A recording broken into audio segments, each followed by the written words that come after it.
사무엘라 14장. 스루야의 아들 요압이 왕의 마음이 압살롬에게로 향하는 줄 알고 드고아에 사람을 보내 거기서 지혜로운 여인 하나를 데려다가 그에게 이르되, 청하건대 너는 상주가 된 것처럼 상복을 입고 기름을 바르지 말고 죽은 사람을 위하여 오래 슬퍼하는 여인같이 하고 왕께 들어가서 그에게 이러이러하게 말하라고 요압이 그의 입에 할 말을 넣어주니라. 드고아 여인이 왕께 아뢰을 때에 얼굴을 땅에 대고 엎드려 이르되, 왕이여 도우소서 하니 왕이 그에게 이르되, 무슨 일이냐 하니라. 대답하되, 나는 진정으로 과부니이다. 남편은 죽고 이 여종에게 두 아들 둘이 있더니 그들이 들에서 싸우나 그들을 말리는 사람이 아무도 없으므로 한 아이가 다른 아이를 쳐 죽인지라. 온 족속이 일어나서 당신의 여종 나를 핍박하여 말하기를, 그의 동생을 쳐 죽인 자를 내놓으라. 우리가 그의 동생 죽인 죄를 갚아 그를 죽여 상속자 될 것까지 끊겠노라 하오니, 그러한즉 그들이 내게 남아있는 숯불을 꺼서 내 남편의 이름과 씨를 세상에 남겨두지 아니하겠나이다 하니, 왕이 여인에게 이르되, 내 집으로 가라. 내가 너를 위하여 명령을 내리리라 하는지라. 드고아 여인이 왕께 아뢰되, 내 주 왕이여, 그 죄는 나와 내 아버지의 집으로 돌릴 것이니 왕과 왕위는 허물이 없으리이다. 왕이 이르되, 누구든지 내게 말하는 자를 내게로 데려오라. 그가 다시는 너를 건드리지도 못하리라 하니라. 여인이 이르되, 청하건대 왕은 왕의 하나님 여호와를 기억하사 원수 갚는 자가 더 죽이지 못하게 하옵소서.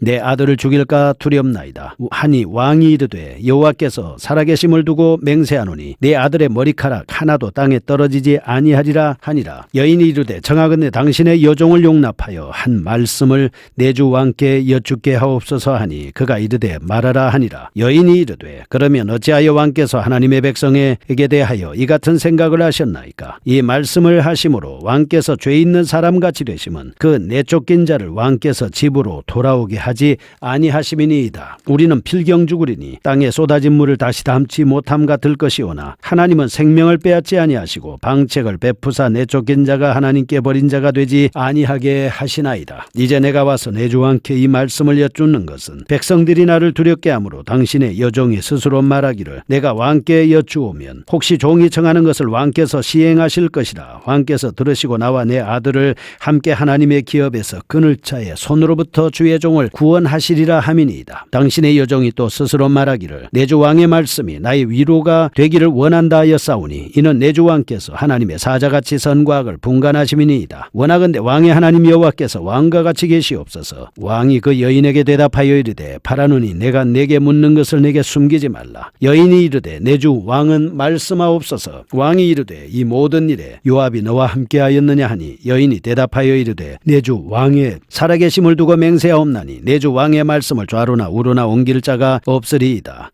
왕의 종 요압이 내게 명령하였고 그가 이 모든 말을 왕의 여종의 입에 넣어 주었사오니, 이는 왕의 종 요압이 이 일의 형편을 바꾸려 하여 이렇게 함이니이다. 내 주 왕의 지혜는 하나님의 사자의 지혜와 같아서 땅에 있는 일을 다 아시나이다 하니라. 왕이 요압에게 이르되, 내가 이 일을 허락하였으니 가서 청년 압살롬을 데려오라 하니라. 요압이 땅에 엎드려 절하고 왕을 위하여 복을 빌고 요압이 이르되, 내 주 왕이여, 종의 구함을 왕이 허락하시니 종이 왕 앞에서 은혜 입은 줄을 오늘 아나이다 하고, 요압이 일어나 거슬러 가서 압살롬을 데리고 예루살렘으로 오니, 왕이 이르되 그를 그의 집으로 물러가게 하여 내 얼굴을 볼 수 없게 하라 하며, 압살롬이 자기 집으로 돌아가고 왕의 얼굴을 보지 못하니라. 온 이스라엘 가운데서 압살롬같이 아름다움으로 크게 칭찬받는 자가 없었으니 그는 발바닥부터 정수리까지 흠이 없음이라. 그의 머리털이 무거움으로 연말마다 깎았으며 그의 머리털을 깎을 때에 그것을 달아본즉 그의 머리털이 왕의 저울 200세겔이었더라. 압살롬이 아들 셋과 딸 하나를 낳았는데 딸의 이름은 다말이라. 그는 얼굴이 아름다운 여자더라. 압살롬이 이때 동안 예루살렘에 있으되 왕의 얼굴을 보지 못하였으므로 압살롬이 요압을 왕께 보내려 하여 압살롬이 요압에게 사람을 보내 부르되 그에게 오지 아니하고 또다시 그에게 보내되 오지 아니하는지라. 압살롬이 자기의 종들에게 이르되, 보라, 요압의 밭이 내 밭 근처에 있고 거기 보리가 있으니 가서 불을 지르라 하니라. 압살롬의 종들이 그 밭에 불을 질렀더니 요압이 일어나 압살롬의 집으로 가서 그에게 이르되, 어찌하여 내 종들이 내 밭에 불을 질렀느냐 하니, 압살롬이 요압에게 대답하되, 내가 일찍이 사람을 내게 보내 너를 이리로 오라고 청한 것은 내가 너를 왕께 보내 아뢰게 하기를 어찌하여 내가 그술에서 돌아오게 되었나이까? 이때까지 거기에 있는 것이 내게 나으리이다 하려 함이로라. 이전 내가 나로 하여금 왕의 얼굴을 볼 수 있게 하라. 내가 만일 죄가 있으면 왕이 나를 죽이시는 것이 옳으니라 하는지라. 요압이 왕께 나아가서 그에게 아렘에 왕이 압살롬을 부르니 그가 왕께 나아가 그 앞에서 얼굴을 땅에 대어 그에게 절하매 왕이 압살롬과 입을 맞추니라. 아멘. 사무엘하 14장입니다. 13장 20절에서 29절은 압논을 살해하고서 고술에 도망하여 있던 압살롬이 이제 다시금 예루살렘에 귀환하기까지의 과정을 보여주고 있습니다. 1절에서 17절은 압살롬을 구원하기 위한 드고와 여인이 슬기로운 비유를 통해서 말씀하고 있습니다. 18절에서 24절입니다. 다윗이 압살롬의 귀환을 요압에게 허락합니다. 25절에서 33절 압살롬의 신상과 압살롬과 다윗의 대면하는 장면입니다. 그런데 우리는 이런 14장의 말씀에서 한 인간에 대한 순수하지 못한 관심이나 맹목적인 사랑이 얼마나 위험한 것인가를 발견할 수가 있습니다. 14장에서 등장하는 인물들 요압이나 슬기로운 여인 그리고 다윗 왕은 살인자 압살롬에 대한 그릇된 관심과 사랑을 보임으로써 자기뿐만이 아니라 하나님의 나라의 일을 그르치고 있는 것을 볼 수가 있습니다. 다시 말해 요압과 슬기로운 여인은 하나님의 공의보다도 자기들의 보장받는 미래를 위하여 차기 왕위 계승 후보자인 압살롬 귀환 운동을 펼침으로써 결국 압살롬의 반역의 발판을 마련해주고 있는 것을 볼 수 있습니다. 그리고 다윗 왕도 나라의 지도자로서 공정한 모습을 보이기보다는 자식에 대한 혈육의 정에 편향되어 21절과 23절 말씀에 보면 압살롬과 그 죄를 무조건 용납하여 줌으로써 결국 나라 안에 무서운 쓴뿌리를 심어놓고 있는 것을 볼 수 있습니다. 여기서 우리가 얻을 수 있는 세 가지 교훈. 첫째, 하나님의 율법이나 말씀과 일치하지 않는 불순한 관심이나 맹목적인 사랑은 아무 가치가 없다 하는 것입니다. 둘째, 자기의 불순한 욕심이나 인간적인 혈육의 정을 초월하지 못한 자는 진정한 하나님의 나라의 일꾼이 될 수 없다는 점입니다. 셋째, 지도자들에게 가장 큰 약점은 편벽되고 유약한 정의라는 사실입니다. 따라서 우리는 하나님 나라의 일꾼들로서 마태복음 10장 37절 아비나 어미를 나보다 더 사랑하는 자는 내게 합당하지 아니하고 아들이나 딸을 나보다 더 사랑하는 자도 내게 합당하지 아니하고 라고 하는 말씀이 있습니다. 누가복음 12장 15절 삼가 모든 탐심을 물리치라. 사람의 생명이 그 소유에 넉넉한 데 있지 아니하리라 하신 말씀을 우리는 분명히 기억해야 할 것입니다. 첫째 보겠습니다. 슬기로운 여인의 비유입니다. 1절에서 17절 13장 37절에서 39절을 보면 압살롬이 살인죄를 범하고 그술로 도망쳤음에도 불구하고 다윗이 그를 염려하여 그리워한 사실은 이미 앞장에서 우리가 살펴보았습니다. 그런데 이제 본문은 다윗의 군장 요압이 그에게 편승합니다. 압살롬의 귀환을 획책하고 있는 모습을 볼 수가 있습니다. 1절에서 3절 요압은 드고와의 슬긴 여인을 데려다가 지시사항을 일러준 후에 다윗에게 보냅니다. 압살롬의 귀환을 탄원하기 위함이었습니다. 4절에서 9절 그 여인은 다윗에게 나아가 거짓으로 자신의 딱한 처지를 호소합니다. 10절에서 11절 기대한 대로 다윗의 반응이 나타나고 12절에서 17절 노골적으로 압살롬의 문제를 거론하는 모습을 볼 수 있습니다. 이 여인의 화술은 형식적인 면에서 12장 1절에서 6절에 나오는 나단의 비유와 매우 유사합니다. 그러나 여인의 비유는 여러 면에서 불순하기 이를 데 없습니다. 다음과 같은 점에서 더욱 그렇습니다. 첫째, 이 여인의 비유는 처음부터 인간의 사특한 야욕을 이루기 위해 꾸며진 것이었습니다. 3절에서 요압이 자기의 명예와 권력의 유지를 위해 여인에게 사주한 것을 볼 수 있습니다. 둘째, 이 여인의 비유는 시종일관 진리를 흐리게 하며 다윗의 유약성에 호소하고 있다 하는 것입니다. 그래서 6절, 7절, 10절에서 이 여인은 자기의 목적인 압살롬의 귀환을 성사시키기 위해 하나님의 율법을 도외시하고 다윗 왕의 혈육의 정에만 호소하고 있는 모습을 볼 수 있습니다. 셋째, 이 여인의 비유는 아첨으로 채워져 있습니다. 이 여인은 자기의 잘못을 된 목적을 달성하기 위해서 다윗 왕을 가리켜 하나님의 사자라고 하는 등 아첨을 다했던 겁니다.